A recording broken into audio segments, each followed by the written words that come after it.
Assalamualaikum warahmatullahi wabarakatuh. Kami dari kelompok 5 Prodi Teknik Komputer sedang mengambil MK Pengantar Rekayasa dan Desain oleh Bapak Insinyur Elizar ST MSc IPM. Kami akan mempresentasikan materi tentang tantangan integrasi. Perkenalkan, nama saya Arif Almola dengan NPM 2504111000002. Untuk pertanyaan pertama adalah integrasi hardware dan software dalam mesin sangat kompleks karena keduanya harus bekerja selaras agar sistem berjalan optimal. Hardware menyediakan komponen fisik seperti prosesor, sensor, aktuator, dan memori. Sedangkan software mengatur instruksi serta logika yang mengendalikan hardware. Tantangannya muncul karena setiap hardware memiliki keterbatasan, kecepatan, kapasitas, kompatibilitas, sehingga software harus dirancang sesuai dengan kemampuan tersebut. Selanjutnya, dalam proyek mobil listrik otonom, peran SDM lintas bidang sangat penting karena setiap bidang memiliki keahlian khusus. Teknik mesin bertugas merancang rangka, sistem penggerak, serta memastikan efisiensi energi. Sedangkan teknik elektro mengelola sistem kelistrikan, baterai, sensor, dan distribusi daya. Ilmu komputer berfokus pada software, kecerdasan buatan, serta algoritma navigasi dan kendali otonom. Ketiga bidang ini harus bekerja sama agar mobil dapat beroperasi dengan aman dan efisien. Dengan kolaborasi lintas disiplin, mobil listrik otonom mampu menjadi inovasi yang cerdas, ramah lingkungan, dan dapat diandalkan. Assalamualaikum warahmatullahi wabarakatuh. Nama saya Fasdawi Khairat. Saya dari Prodi Teknik Komputer. NPM saya 1504101100125. Saya akan membahas judul yang nomor 3, yaitu dampak biaya implementasi teknologi tinggi seperti robot industri pada perusahaan kecil.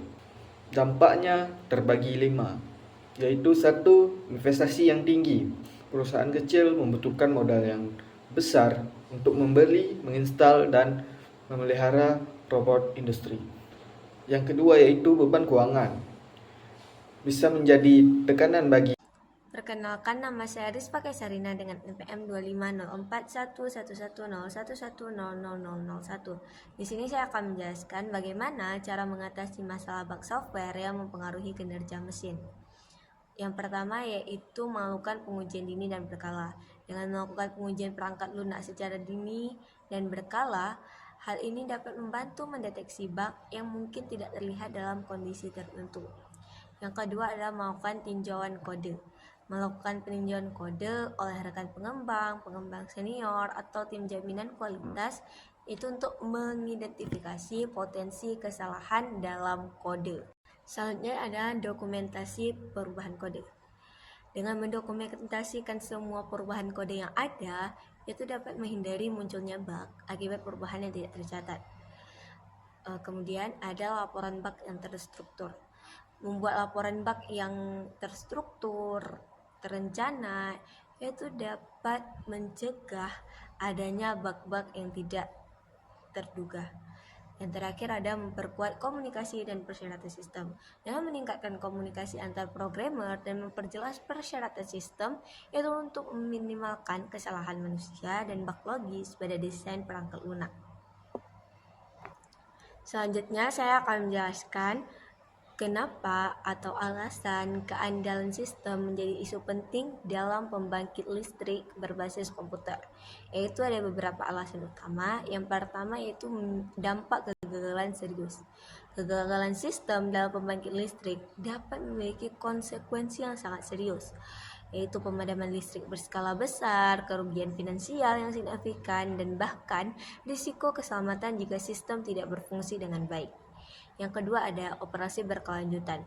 Pembangkit listrik memerlukan operasi yang berkelanjutan dan stabil untuk memenuhi kebutuhan energi. Sistem yang bagus memastikan bahwa pembangkit dapat beroperasi tanpa gangguan yang tidak terduga. Yang terakhir yaitu ada keamanan dan kontrol. Sistem yang berbasis komputer mengendalikan banyak aspek kritis dalam pembangkit listrik, mulai dari pengaturan turbin hingga distribusi daya. Keandalan sistem ini sangat penting untuk menjaga keamanan dan kontrol yang tepat atas operasi pembangkit. Sekian dari saya, selanjutnya akan dilanjutkan oleh teman saya.